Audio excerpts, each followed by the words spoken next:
Aisema mambo vipi, mimi naitwa Oswald kama ninavyojulikana tena kwa jina lingine Tovuti, na leo tunaenda kuzungumzia issue hii bado ya Iran. Tunaendelea kucover, lakini tunaenda kuzungumzia makubaliano kwa sababu kumetokea makubaliano na kuna kaubaridi fulani kametokea hapo katika vita. Je, haya makubaliano ni yapi waliokubaliana? Katika haya makubaliano nani anafaidi, nani ambaye hafaidi? Na hiyo itakuwa ni kwako wewe kuchambua kutokana na baada ya kuyasikiliza. Kwenye haya makubaliano kuna point 14 za msingi ambazo zimekubalika umeona, kati ya Marekani na Iran. Baada ya kuzitaja tu kama vile ambavyo yani watu wanazitaja chap kuzipitia, lakini sisi tutajaribu kuelewa maana yake na kujaribu kuelewa kwa nini zimewekwa na zinaiathiri vipi Iran, zinaiathiri vipi Marekani na dunia nzima kwa ujumla.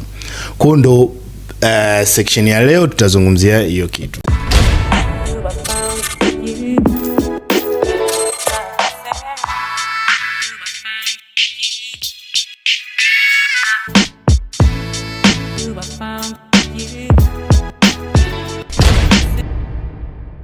Aise, mambo vipi? Kulikuwa na kaukimya fulani hapa kalitokea, lakini tunarudi tena kuendeleza series yetu ya kuchambua vita Iran, na sasa hivi tunaenda kujadili haya makubaliano. Kuna point 14 kama umesikia watu wanasema kuna point 14 za makubaliano zimefikiwa. Hizi point 14 zinazungumzia nini, zinahusiana na nini, nani amefaidika na hizi point 14 zinakuaje? Kwa sababu kila mtu anavuta upande wake na kuna mambo mengi sana yamekuwa yakitokea. Haya makubaliano au inaitwa Memorandum of Understanding ni makubaliano ya kusitisha vita, kusitisha vita kwa siku 60 ili kuweza kuepusha au kuweka nafasi ya pande zote mbili au tuseme pande zote 4 kuweza kukaa na kuzungumza. Kwa hiyo ni Memorandum of Understanding fulani, ni makubaliano fulani kabla ya makubaliano yenyewe. Kwa hiyo ni kwamba inaipa nafasi ya siku 60 ya kusitisha vita, kurudisha maisha katika hali ya kawaida, na baada ya hapo sasa kujadili vipengele baada ya kipengele baada ya kipengele. Na ndio maana nimesema point 14 kwa sababu kuna point 14 kwenye hii hapa Memorandum of Understanding ambavyo ndo vinaongoza sasa makubaliano mazima, ambapo sasa baadaye ndo nakuja kuzungumzia kipengele baada ya kipengele, na makubaliano yanataka kubaliana hapo ndo kama yatakuja kutokea basi ndo yatasainiwa kama mkataba. Kwa ndo mjadala mzima wa leo utakuwa umebezi kwenye hizi point 14. Tutazitaja ili uweze kuzijua na tuweze kujua hawa wahusika sasa, Israel, Lebanon, Iran na Marekani. Sasa pointi ya kwanza kabisa ambayo imekubaliana ni kwamba kitu cha kwanza kilichokubalika ni kwamba inatakiwa mara moja pande zote kusitisha operation zote za kijeshi. Kwa hiyo kitu chochote cha kijeshi ambacho kilikuwa kinapangwa kufanya kilikuwa kinafanyika na pande zote mbili. Kubaliano la kwanza kabisa kwenye hii hapa ni kwamba inabidi ya mapigano au hizi operations za kijeshi zisimamishwe. Unaona? Kwa point ya kwanza kabisa kwenye haya makubaliano ni kusitisha mapigano au operations za kijeshi kwa pande zote mbili. Hiyo ndio point ya kwanza kabisa iliyozungumziwa. Inamaanisha nini sasa? Kwa hiyo ni kwamba haya makubaliano kwa kwanza ni kwamba sikiliza, tulikuwa tuko kwenye vita au sio bana, wewe uko unatupiga na sisi tunakupiga, au sisi tunapiga ndugu zetu ambao wako karibu kwa upande wa Iran.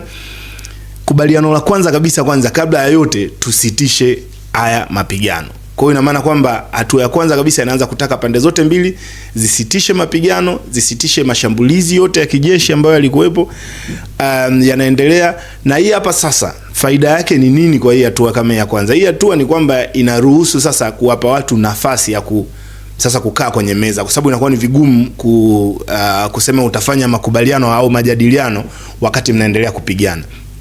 Kwa hiyo kiukweli kabisa ukiangalia ni hatua ya muhimu sana kwenye makubaliano haya, kwa sababu kulikuwa na hofu kwamba huu mgogoro ungeweza kuwa ni vita yani kubwa sana. Kwa hiyo ina maana kwamba watu wengi sana ambao walikuwa wanasubiria, kuna watu wengi sana ambao walikuwa wanasubiria kwa hamu kwamba kuwepo na majadiliano ya namna yote ili kuweza kuizima hii vita.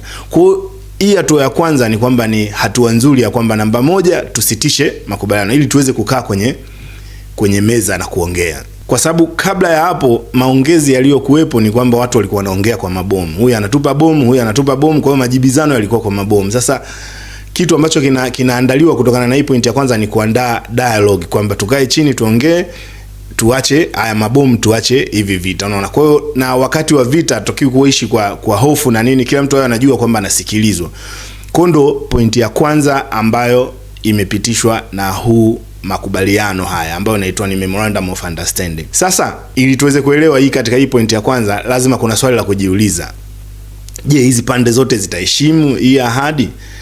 Na kama kukitokea uchokozi, tukio kitasababisha vipi, itazuia vipi makubaliano na vitu kama hivyo. Na point kubwa ni kwamba kwa upande wa Israel na Lebanon kule ambako ndo kidogo kuna mchemko, na hiyo tutaiongelea baadaye. Kwa point ya pili ni kuheshimu uhuru wa mipaka ya kila upande. Yaani ile wanasema ku respect sovereignty. Maana kwamba kuheshimu kila nchi kwamba kama nchi. Yaani kutoichukulia kama kwa sababu Israel ilikuwa wanaichukulia Iran kama sio legitimate government, kwamba sio serikali inayotambulika. Kwa sasa hivi ni kwamba makubaliano yao wanasema kwamba hizo mambo za kusema sisi ni terror sponsor sio nini, kila mtu amheshimu mwenzie na mipaka yake. Kwa ndio upande wa pili. Kwa ina maana kwamba Israeli waheshimiwe na mipaka yao, Marekani waheshimu mipaka ya Iran, lakini pia na Lebanon waheshimiwe. Sasa hii ina maana kwamba Marekani na Iran zimekubaliana kuto kupeana zile hujuma au kutohujumiana au kuto kuingiliana kwenye mambo ya ndani, kwa sababu hizi hapa integrity ya sovereign nation ni kwamba nchi nyingine haiwezi ikaja ikaingilia mambo yako ya ndani ya nchi yako. Kwa kila upande inabidi udili na mambo yake. Kwa hiyo ni kwamba Iran wamesema kwamba Marekani hamtatakiwa kuja kuanza kuingilia, sio Iran sio kimefanyika hiki sio kimefanyika hiki. Kwa hiyo maana kwamba Iran inakuwa inaheshimika kama ni nchi ambayo inajiendesha yenyewe katika hizi siku 60. Na kwa sababu gani? Kama nilivyosema hapo mwanzo, kwa miaka mingi Iran imekuwa ikilaumu Marekani kwamba mnaingilia sana mambo yetu, na hizi vikwazo vyenu vinakuja kushinikiza mambo ya ndani ya kisiasa ya Iran. Kwa hiyo sasa Iran ni kwamba walikuwa wanataka wawe na yani kama waheshimike hivi. Kwa hiyo ndio imewekwa hiyo point namba 2 kwenye hii makubaliano. Na hii maana yake ina kama unakumbuka Marekani na Israel wamekuwa wakiita Iran state sponsor of terror na vitu kama hivyo. Kwa hiyo walikuwa wanaita kama vile ni taifa la kigaidi.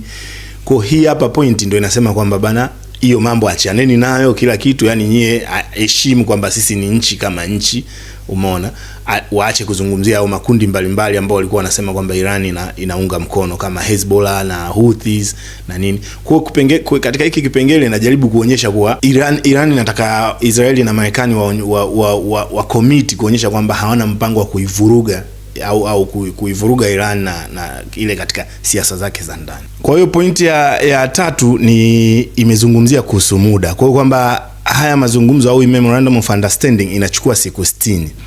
Kwa nini ni muhimu? Ni muhimu ku set timeline. Katika kitu chochote lazima ujue kwamba kitu unaanza lini kinaisha lini. Kwa hiyo nataka kwamba haya makubaliano ndani ya miezi miwili wapate nafasi ya miezi miwili kwenda kujadili vile vitu sasa ambavyo ni vya detail, vya ndani ya detail, ili kuja na makubaliano yale ambao ni mapana zaidi. Kwa hiyo hii ni kama ni mkataba fulani hivi ambao unawapa hiyo nafasi ya kufanya makubaliano makubwa zaidi. Na katika muda huo sasa ni kwamba vitu vingi sana vitajadiliwa mambo ya masuala ya nuclear ambao ndo kwa Marekani walikuwa wanasema ndo kitu cha msingi kilichosababisha hii vita. Lakini watajadili mambo ya biashara, yatajadili mambo ya usalama wa eneo kwa ujumla katika Ghuba ya Uajemi, lakini pia kuzungumzia issue za vikwazo na mambo ya ushirikiano tu wa kiuchumi. Kwa maneno mengine ninaweza nikasema kwamba ni mazungumzo ya awali. Kwa hiyo hizi siku 60 zimetengeneza muda wa mazungumzo yanayofuata kutokana na yale mazungumzo ya awali na makubaliano ya awali ambayo sasa yataamua kama kutakuwa na amani ya kudumu hapo baadaye au watu watarudi kwenye vita. Kwa hiyo baada hapo kuna pointi ya 4, ambayo pointi ya 4 sasa ni kwamba Marekani imekubaliana kuondoa ile tunasema blockade. Yani kulikuwa na kitu fulani katika lugha ya Kiswahili inaitwa mzingiro, ambao kwamba Marekani kwenye ile Ghuba ya Uajemi ile waliizunguka na kuzuia meli za Irani na za washirika wa Irani kuingia na kutoka kwenye Ghuba ya Uajemi. Kwa sasa katika haya makubaliano imewekwa katika pointi ya 4 kwamba sasa Marekani wataondoa hilo zingiro na kuruhusu meli zipite. Hii kitu ambao Marekani wamefanya sasa hivi, wamekuwepo kwa muda mrefu sana, ni kwamba Marekani waliweka meli za kijeshi, yani katika hiyo Ghuba ya Uajemi waliweka ndege za kijeshi na vitu kama hivyo, ili kwenda kuzuia kila meli inayoingia na inayotoka. Na kwamba point ilikuwa ni kwamba kama Iran wameweza kufunga Strait of Hormuz, kwa sababu walivyoifunga ule mfereji wa Hormuz ni kwamba Iran walikuwa wanaruhusu meli zao kupita na meli za washirika wao kama China na wapi. Kwa hiyo sasa Marekani wenyewe akaona kwamba basi tuzibe kwa kila mtu. Kwa hiyo wakaja na wenyewe akaweka tena jeshi tena kuzuia kwa nje yake kwamba hamna kitu ambacho kitaingia na kutoka kwenye mfereji wa Hormuz. Kwa hiyo hatua ya kuzuia baada ya Marekani kuja kuzuia imefanya biashara na uchumi wa Iran kuyumba kidogo, kwa sababu kipindi kile wakati watu wengine wote wanayumba, Iran walikuwa wanaweza kuuza mafuta yao. Lakini baada ya hilo zuio ikawa inawezekana na Iran wakawa hawezi pia kuuza mafuta yao. Kwa kuondolewa kwa hilo zingiro kutafanya urahisishaji wa mafuta kutoka Iran kwenda kwenye masoko ya nje, kutoka Iran kwenda kwenye masoko ya dunia, kutoka Iran kwenda kwa washirika wake kama Uchina na Urusi, umeona? Kwa Iran kitu ni ushindi mkubwa, kwa sababu uchumi ulikuwa unateta hapo. Na inasemekana kwamba kulikuwa kuna wanajeshi walikuwa wanafikia kipindi yani hela zimeisha, waweze kulipwa mshahara. Kwa hiyo hapa itawarudisha katika hali yao ambao kidogo ni nzuri na kuwapa nafasi zaidi. Kwa Iran kitu ni ushindi mkubwa sana, yani kiuchumi na kisiasa pia. Kwa sababu ni kitu ambacho unaweza ukaenda ukawaambia wananchi kwamba umeona tumeweza kuongea na Marekani na tumeachiwa kwa hiki kitu. Kwa Iran imeshinda, lakini kwa upande wa Marekani inaonyesha kama vile ni goodwill yako, yani kama vile kuonyesha nia njema ya majadiliano, lakini tutakuja kuongelea kwenye episode nyingine, kwa sababu hivyo vitu pia vimeenda kusababisha mambo makubwa sana nchini Marekani kutokana na siasa za Marekani zilivyo. Kwa hiyo ndio hiyo ilikuwa ni point ya 4. Point ya 5 sasa, point ya 5 inalipa jukumu Irani kama jukumu la kufanya. Ni kwamba Irani inaambiwa kwamba yenyewe ndio inabidi ihakikishe usalama wa meli na biashara kwa ujumla au bidhaa zinazopita katika mfereji wa Hormuz. Kwa ni kama vile wamepewa jukumu sasa wa Iran la wenyewe kuhakikisha ndo wanalinda na kuhakikisha kuna usalama wa meli, umeona? Kwa sababu kuhofia kwamba isije katokea sijui kikundi fulani sijui Wahuthi wameshuti wamefanya nini. Kwa sababu sasa Iran ndo anavicontrol hivi vikundi, kwa wamepewa jukumu la kusema kwamba nyie ndo mtaenda mtawacontrol watu. Kwa ukiangalia ule, kwa sababu mlango ule wa Hormuz kama tulivyoona sasa hivi tumeshajifunza kwamba ulikuwa ni wa muhimu sana katika biashara kwa dunia, muhimu sana katika mafuta na vitu kama hivyo. Kwa sehemu kubwa ya mafuta yanayosafirishwa duniani yanapita eneo hilo, hata kama yatoki Iran moja kwa moja, lakini katika yanayotoka katika hizi nchi na mataifa mataifa ya kwenye Ghuba la Uajemi. Kwa kitendo cha kwamba kuhakikisha kwamba Iran watahakikisha meli zinapita, inakuwa ni kitu ambacho kinahakikisha biashara zinaendelea na chumi zinafaidika wakati majadiliano yanaendelea. Na nadhani hapa mbinu ya Marekani ni kwamba wanataka wanogeshe, waone utamu wa maisha yalivyokuwa nyuma, kiasi kwamba labda Iran hawataonyesha nia ya kuendelea kuleta ubishi, umeona, au kuendelea nia ya kupigana. Lakini pia labda na wenyewe Marekani labda pia wanaombea kwamba nyumbani, watu walioko nyumbani wataona faida za kwamba kutokuwa na vita, bei kupungua na vitu kama hivyo. Kwa hamu nzima ya kurudi tena kwenye vita kwamba itakuwa imepungua, kwa sababu Trump mwenyewe hataka sasa hivi vita iendelee. Kwa ni kipengele ambacho kinasaidia sana, ni kama kinashikilia mkataba mzima au makubaliano mazima. Na kama uimara wa usalama utakuwa huko juu, maana bei ya mafuta itashuka, biashara zitakuwa tulivu na uchumi wa kimataifa kwa ujumla utakuwa. Sasa kuna pointi ya 6 ambao pointi ya 6 hii ndio pointi ambayo kwa Marekani imeleta sana, yani ukisikiliza siasa za Marekani utaona inaleta sana mabishano. Na huu ni mpango ambao inaonyesha kwamba kwa Iran itafaidika sana. Ni mpango wa dola bilioni 300 kwa uchumi wa Iran. Na ukipiga hesabu sio bilioni 300 peke yake, kwa sababu kuna jumla ni kama bilioni 325 ambazo Iran watazipata. Sasa hizi kuzielezea ni muhimu, kwa sababu sio moja kwa moja ni kwamba ni hela za Marekani kuilipa Iran, hapana, ila ni hela ambazo Marekani inaahidi kwamba hizo bilioni 25 zitaachiwa, ni hela ambazo zilikuwa ni za Iran zilishikiliwa. Umeona? Kwa hiyo kwamba hizo zitaachiwa ili ziweze kwenda Iran. Na baada ya hapo sasa ni kwamba kama makubaliano yatabaki na itafikia kwenye ile makubaliano makubwa zaidi, kutakuwepo na mpango kuhakikisha kwamba kuna dola bilioni 300 ambazo zinaingia Iran katika mfumo wa uwekezaji, mfumo wa mbalimbali, katika mfumo wa kurekebisha miundombinu na kuijenga nchi kutokana na jinsi ilivyoharibiwa na mabomu.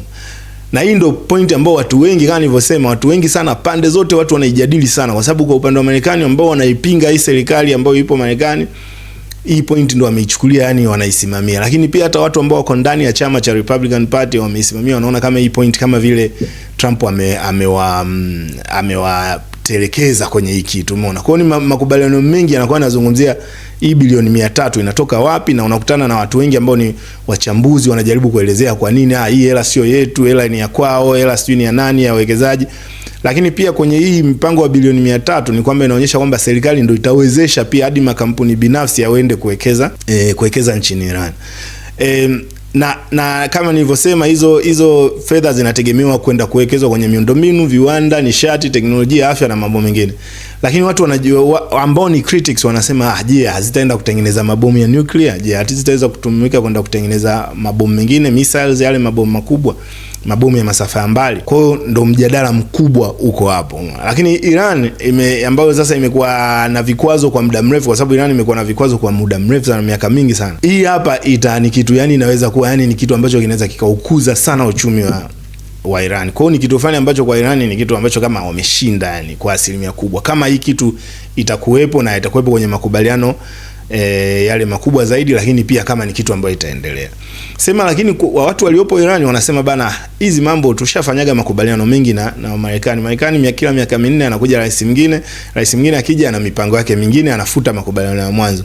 Kwa hiyo na wenyewe wanakuwa wako makini sana kusema kwamba waende nayo, wakubaliane nayo tu moja kwa moja, kwa sababu wanajua anaweza akaja rais yoyote kichaa akaja akafuta kila kitu na akaanza kuleta mabomu tena. Kwa sababu haya makubaliano sio kwamba ni ya kwanza kufanyika. Kuna makubaliano ya JCPOA ambao ni makubaliano ambao wanasema walikuwa wanaita Obama deal, ambao Iran deal walikuwa wanaita sio, lakini ni Obama na Iran walifanya kipindi Obama ni rais, walifanya makubaliano. Na yenyewe alizungumziaga vitu vingi sana ambavyo Trump akaja tu akafuta, umeona.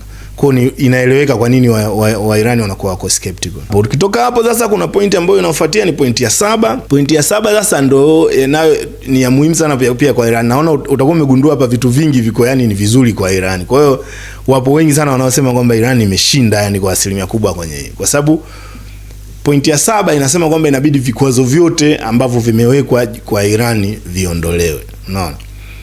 Na Iran imekuwa na vikwazo kwa miaka na miaka na miaka na miaka, miongo na miongo. Umeona, kumekuwa na vikwazo vingi na ni silaha kubwa ambayo ilikuwa inaitumia serikali ya Marekani dhidi ya Iran. Na hivi vikwazo vilikuwa vimeathiri sana mambo ya kibenki ndani ya Iran, vilikuwa vimeathiri sana biashara mafuta, uwekezaji na hata uwezo wa Iran kufanya miamala ya kimataifa, kufanya manunuzi. Ukiwekewa vikwazo na kama hiyo na Marekani namna hiyo, huwezi kufanya manunuzi kwa kutumia dola kwa mfano, haiwezekani. Benki zenu haziwezi kufanya manunuzi kupitia dola. Kwa hiyo japokuwa kulikuwa kuna njia za kwamba Iran ilikuwa inazitumia kukwepa vikwazo, kwa mfano ilikuwa inatumia kwa mfano washirika kama China na Russia, lakini bado vile vikwazo vilikuwa vinaiumiza Iran kwa muda mrefu. Kwa hiyo kitendo hiki cha kwamba wanazungumzia kuondolewa vikwazo kinaweza kukafungua uchumi wa Iran kwa kiwango kikubwa sana.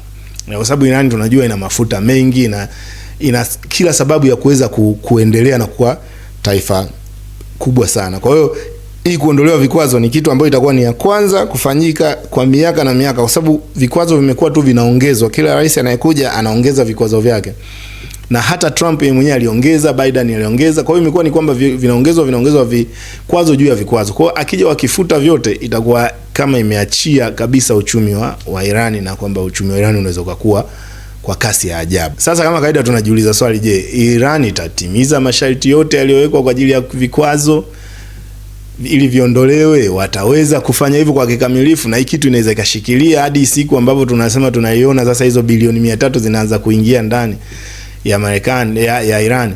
Lakini pia je, haya makubaliano yatashikilia hadi hapo mwisho? Na je, kutakuwepo na makubaliano makubwa? Kwa kuna vitu vingi sana ambavyo inabidi viende sawa kabla Iran kuanza kusherehekea hizi bilioni 300, kwa sababu ni bilioni 300 ambazo tunasema ziko conditional. Kwa hiyo kuna vitu inabidi vifanyike ndo mpate hiyo hela. Alafu sasa inakuja point ya 8. Umeona bana? Point ya 8 sasa ndio inazungumzia kuhusiana na silaha za nuclear. Sasa hapa pia watu wengi wa Marekani wanaona kama vile wameonewa fulani, kwa sababu wameambiwa muda wote huu kwamba tunaenda kwenye hii vita kwa sababu ya silaha za nuclear na vitu hivyo, na yani kulikuwa na mkanganyiko mwingi sana. Mara tumezibomoa zote, mara zipo bado, mara wana mabomu, mara bado siku 10 watengeneze bomu la nuclear. Kwa hiyo inaonekana ni kitu kubwa sana, lakini kwenye hii memorandum of understanding imekuwa ni point ya kati, yani chini ya 8 huko. Wala sio point ambayo imewekwa labda pale mbele ndo kwamba kwa kama ilikuwa ni sababu kuu ya mgogoro, mbona haijajadiliwa sana kwenye, na kweli kiukweli haijajadiliwa katika hii memorandum of understanding kabisa, kwa sababu ukiachiana na ile hofu ya kwamba washirika walikuwa wanasema kwamba kutakuwa na hofu kwamba Iran inaweza kutengeneza bomu la nuclear na nini. Hii program Iran wamekuwa wanasema kwamba hii program ni kwa ajili ya nishati, kwa ajili ya matumizi ya amani katika kuzalisha nishati na kuweza, unajua, umeme na vitu kama hivyo. Kwa hiyo kumekuwa na hiyo contention katika hivyo vitu viwili. Na wenyewe wanasema kwamba ni matumizi tu ya kisayansi na vitu kama hivyo. Lakini kiukweli kulikuwa kuna dalili zinazoonyesha kwamba Iran ilikuwa inaelekea enrich wanaita, yani kama vile kuyawezesha yale madini ya nuclear kuweza kufikia katika hatua ya bomu.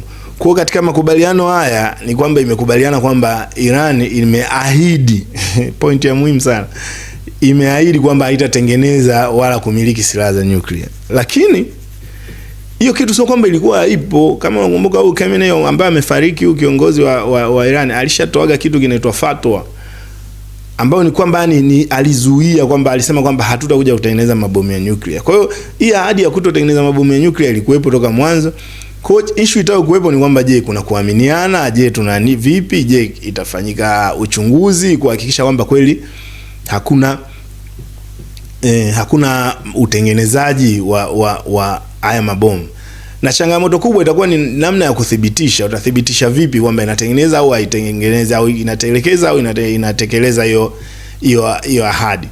Na vitu vingi sasa ambavyo inaonekana kwamba itakuja kufanya Marekani ni vitu vile ambavyo Obama alifanya, kwa sababu watakuja si wakaguzi wa Umoja wa Mataifa, si na vitu ambavyo ni vitu vile vile. Kwa critics wa Trump wanasema bana, yani wewe tumeingia kwenye vita, tumeenda kusumbuana na watu kwa sababu ya vitu ambazo tayari tulikuwa tumeshakubaliana nazo. Ukiachia na hapo, inakuja point ya 9, ambapo point ya 9 inasema kwamba inabidi kudumisha hali ya ile utulivu wakati wa mazungumzo.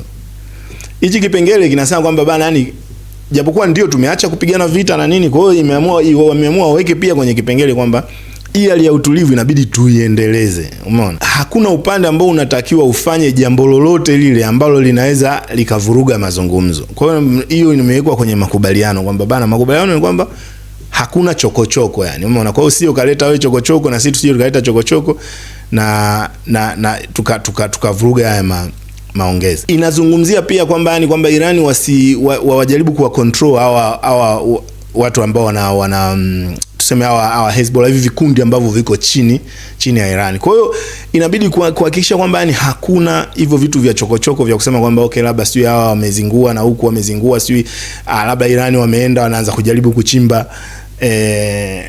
mabomu yao yaliyofukiwa na vitu kama hivyo, au Marekani kusema labda ianze tena hapo wakati wa majadiliano ianze kusema tunaweka vikwazo vipya na vitu kama hivyo. Kwa zile chokochoko kama chochote kile ambacho kinaweza kikaleta mgogoro kwenye hii point namba 9 ndo wameenda kukubaliana kwamba kisifanyike. Manake tu ni kwamba ni kusiwe kuna ile kupandisha tu joto au kuleta yani kitu fulani ambacho kinaweza kikawavuruga katika maongezi. Kwa hiyo hii point ni kuhakikisha tu kwamba yale maongezi yataenda smooth. Kwa hiyo tunakuja kuna pointi ya 10. Umeona, pointi ya 10 ndio inasema kwamba kuiruhusu Iran kuuza mafuta.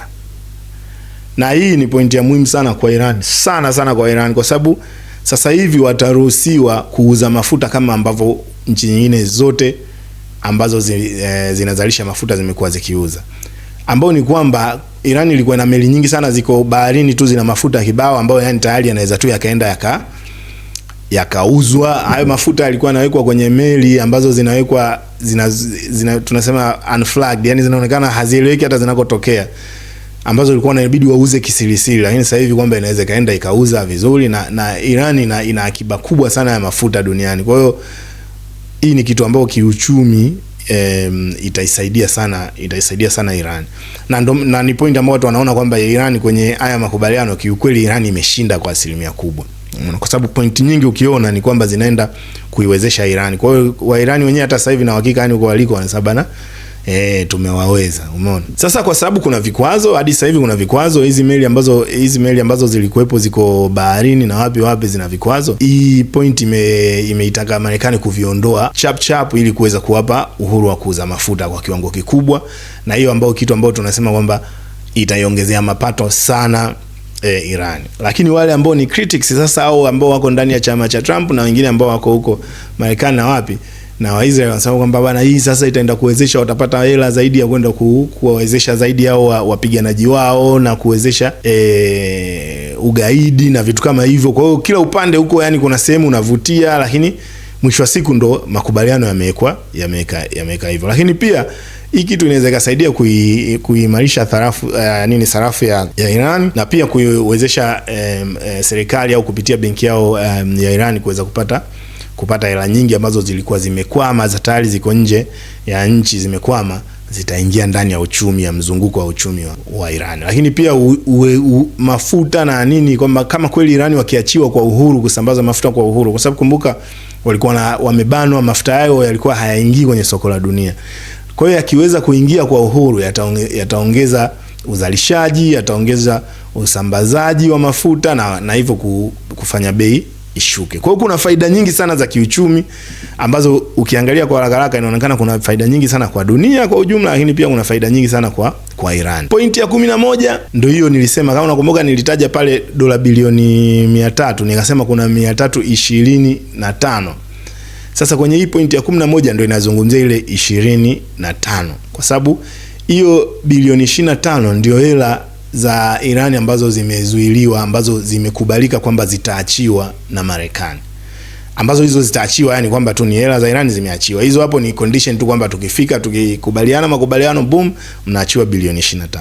Alafu bilioni 300 inakuja baadaye, umeona.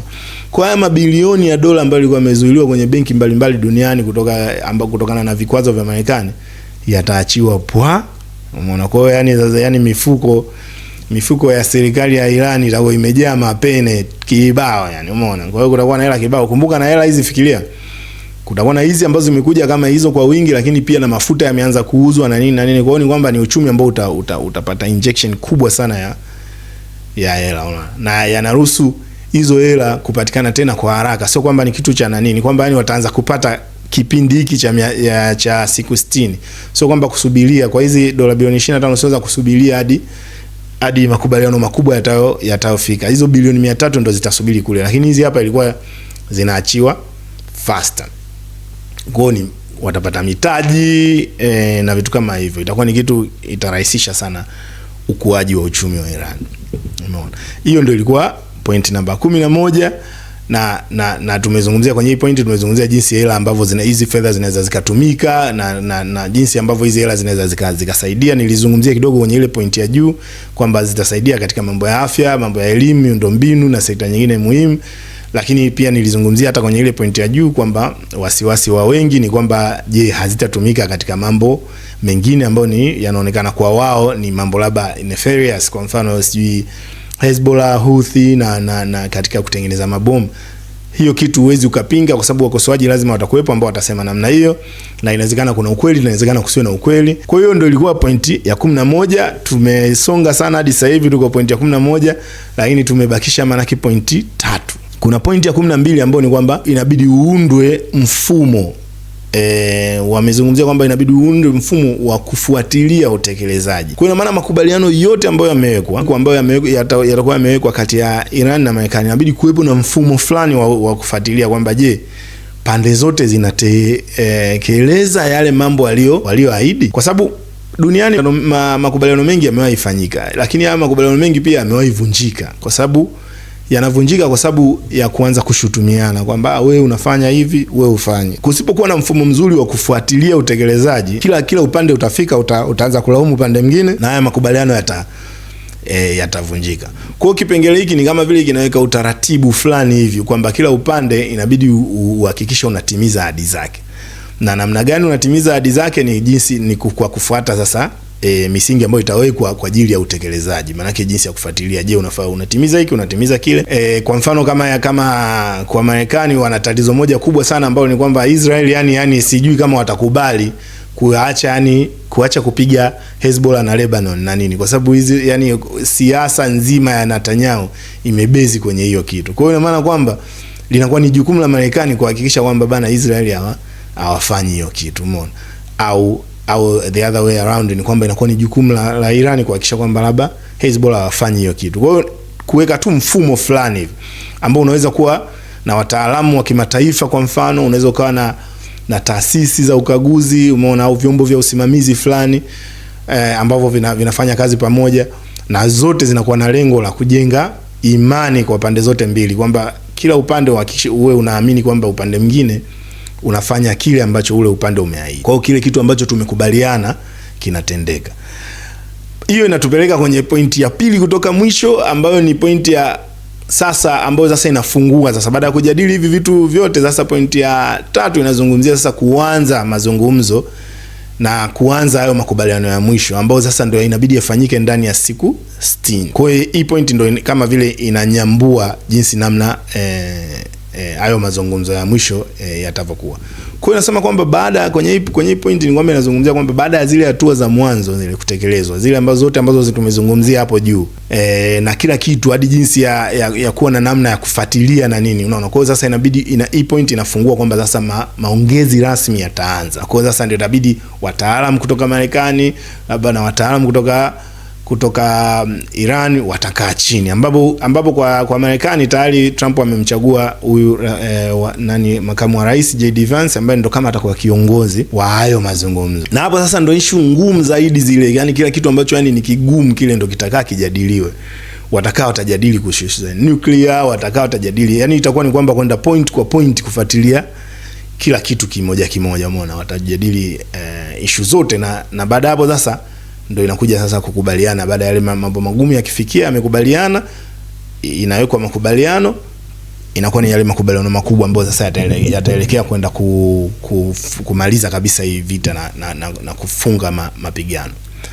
Takutolea tu kwa mfano mfano ya vitu ambavyo inabidi vikubaliwe. Urutubishaji kwa mfano wa nuclear inabidi mwisho uwe ni kiasi gani? Kwa sababu unavyorutubisha nuclear ile, au tunasema unavyorutubisha nuclear, ukifika 90% ndio kiwango ambacho unaweza ukatengeneza bomu, umeona. Kwa hiyo sasa Iran walifikia 60% nadhani. Sasa ni kiwango gani kinaruhusiwa? Je, inabidi wafanye hadi 50%? Ni kiwango gani ambacho ni sawa kwa ajili ya kutumia kwa matumizi mengine, ambao nadhani ni chini, nadhani kama 30% hivi ndio unaweza kutumia kuzalisha umeme, kufanya nini. Kwa hiyo vitu kama hivyo itabidi kuwepo na mfumo wa kuvifuatilia na namna na makubaliano jinsi ya kufanya. Je, vikwazo vitaondolewa kwa hatua zipi? Unajua, utahakikisha vipi kwamba mtageuka nyuma tena mtakuja kusema Iran wafanye hivi na hivi na hivi? Nani atahakikisha utekelezaji? Je, nyie Marekani mkivunja, tunajua nyie ni wababe sana na nini, mkivunja nani atawawajibisha? Umeona, na mtawajibika kwa namna gani? Na sisi Iran, je, tukivunja itakuwaje? Unaona, kwa sababu inawezekana sisi tukivunja mkaja mkashusha mabomu. Je, nyie mkivunja tunafanyaje? Kwa hiyo kuna vile vitu ambavyo ndo vigumu zaidi kuvijadili. Kumbuka makubaliano ya Obama ilikuwa ni mavitabu na vitabu. Hii hapa MOU ni ukurasa 1.5. Kwa hiyo unaweza ukaelewa hapo jinsi ambavyo kuna vitu vingi kwa upana ambavyo vinatakiwa vijadiliwe. Na hii hapa sehemu hii ya mjadala hii ndio itayoamua kwamba haya makubaliano yatakuwepo au hayatakuwepo, kwa sababu inategemeana na vitu vingapi mmekubaliana, vingapi mmekataliana. Kwa hiyo mtamua bana, basi kama vipi twende tukapigane tena. Alafu sasa kipengele cha mwisho kabisa ndio kinazungumzia upitishaji wa yale makubaliano ya mwisho. Sasa cha 13 kinazungumzia makubaliano, namna ya kuyafanya. Cha 14 kinazungumzia upitishaji wa mwisho kabisa, ambao kwamba kinasema kwamba upitishaji wa mwisho kabisa upitishwe na Umoja wa Mataifa, kwa sababu hii inaonyesha kwamba kuna kutokuaminiana. Yani mkisema tu wewe mimi tumekubaliana, mmeshake hands, mimi anaweza kubadilisha. Kwa hiyo anasema kwamba ile kuna kitu kinaitwa UN resolution, makubaliano katika Umoja wa Mataifa, ndio watu wa sign, nchi kibao zisaini kwamba kweli haya ndio makubaliano, ili kama mtu akinanilia akizingua inarudi kwenye ile Baraza la Usalama la Umoja wa Mataifa, unaweza ukaenda ukasema kwamba bana, umeona hii hapa ndio makubaliano yalikuwepo na huyu bwana amevunja kwa namna hii 1 2 3. Na baraza kidogo la usalama la Umoja wa Mataifa likishiriki, inaonekana kwamba hata yale maongezi yanaonekana kama yalikuwa na uzito zaidi, na itafanya iwe kidogo ngumu kwa pande zote kuvunja bila kufanya makubaliano, au kuvunja bila kutokuwa na consequences fulani. Kwa sababu kumbuka, Umoja wa Mataifa tena unaweza ukapiga kula kusema kwamba bana, wewe umevunja, japokuwa tunajua ukivunja Marekani yani nini kitafanyika. Kwa mfano ngao unavyojua, kwa sababu jamani wababe hadi muda mwingine wanasema basi kama vipi tunajitoa hata kwenye hiyo Umoja wa Mataifa wenyewe, si nani. Kwa hiyo kuna issue ya ubabe hapo ipo, lakini nadhani kwa Wairani kwao bado watazingatia kwamba hii kitu at least iweze kuwa approved na hiyo Baraza la Usalama la Umoja wa Mataifa. Kwa hizo ndio point 14 ambazo zimejadiliwa kwenye haya makubaliano, na hii makubaliano memorandum of understanding imeleta story kubwa sana huko Marekani. Watu wanamrukia Trump vibaya mno, kutoka kwenye chama chake wanaona kama vile wamezungukwa, kwa sababu kuna wengine walitaka tu yani waende yani piga maliza, yani unajua ndio wale watu wanaitwa hawks, wenyewe wanapenda vita tu, umeona. Lakini pia wapo ambao wanaona kama vile Iran imefanikiwa sana. Kuna watu ambao wanaweka mambo ya kidini, kuna watu ambao wako mambo za siasa kama za Israeli na vitu kama hivyo, kuna watu ambao wako devoted sana na Israeli. Kwa hiyo ni kitu ambao yani imefanya pressure imekuwa kubwa sana nchini Marekani. Kwa hiyo tuone kama kweli haya yatatokea au itafikia wapi, lakini nikaona nitengeneze summary ili uweze kuelewa kilichotokea. Mimi naitwa Tovuti na hii ni Mambo Vipi. Peace.